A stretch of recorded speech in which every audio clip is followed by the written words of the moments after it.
Kung pag-uusapan lang naman ang mahabang biyahe at ang magandang tanawin, ito ang siguro naisip ko. Pagkatapos ang mahabang biyahe papuntang Pakong Benguet at pag-akyat ng bundok at makita ang ganda ng pinagmamalaki ng Pakon ay ang Mounting Lawan. At sa pagbaba natin ng bundok nakausap natin ating tour guide na si Oliver. At dito na pag-usapan namin kung ano yung mga kahalagahan ng mga turista at naidudulot sa kanilang komunidad. Maraming impact kasi yan sir. Kagaya ninyo na umaakit ng bundok, siyempre na produkto namin, vice versa ba? Parang tawag doon. Parang kumikita kayo sa ganun pero hindi naman talaga nasapat talaga yung ganung kita. Parang extra income. Pero malaki naman yung kasi sa munisipyo din namin.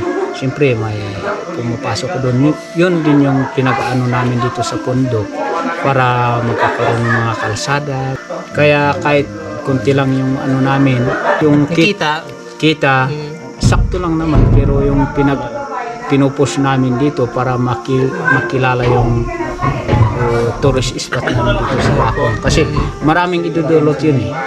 Siyempre, pag kunwari, dumaan ka dun sa barangay Sinakbat, parang dito sa Mounting Lawan, no?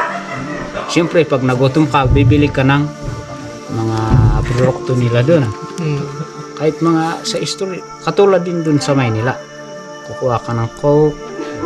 Siyempre, nakakatulong din yun sa business owner. Balikan talaga kuya, parang malaki po yung impact po sa inyo po yung tourism sa lugar niyo.